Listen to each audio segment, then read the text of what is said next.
Сәлем достар, сіздермен бірге Мадина. Біз бүгін өте дәмді болып шығатын пюре дайындаймыз. Ол үшін бізге алма қажет және су қажет. Алмамызды тазалап жуып, осылай бөліктерге бөліп тураймыз. Алма бізде жергілікті местный алма болған дұрыс. Сол кезде біздің пюреміз өте дәмді болып шығады.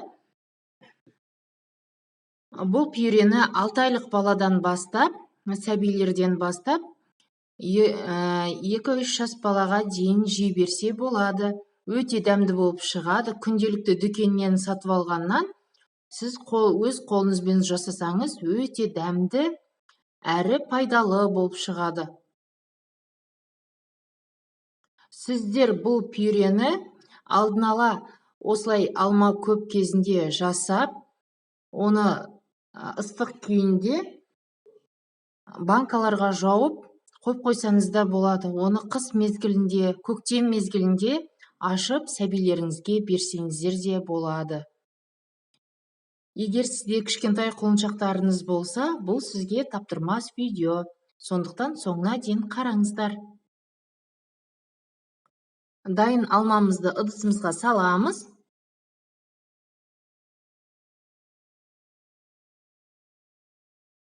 Жүз грамм су құямыз.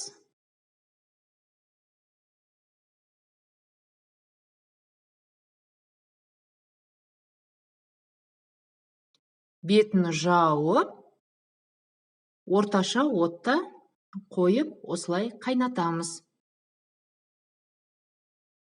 Неке біздің алмаларымыз қайнады. Арасында осылай қозғауды ұмытпаңыздар.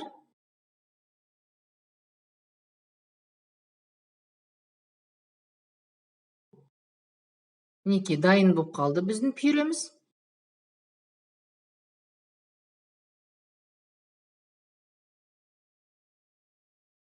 Пюреміз дайын. Енді осындай ыдысқа салып,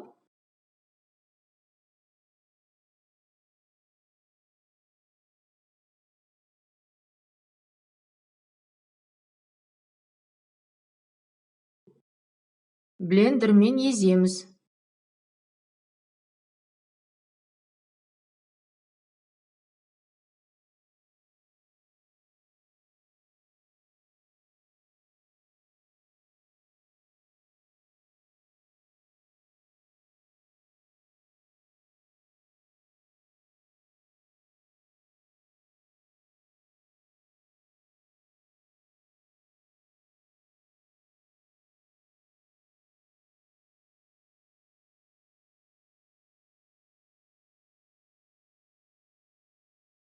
Пюреміз дайын. Қараңыздар, қандай керемет болып шықты. Осындай кішкентай банкаларға құйып, холодильникке тоңазытқышта сақтасаңыздар да болады. Кішкентай сәбилеріңізге берсеңіздер де болады жылылай. Ішінде ешқандай краскасыз, қантсыз, ешқандай қоспасыз, өте табиғи болып шығады, өте дәмді болады. Міндетті түрде жасап көріңіздер. Күнделікті дүкендегідей болып шығады. Жақындарыңызға, балаларыңызға осылай дайындап беріңіздер.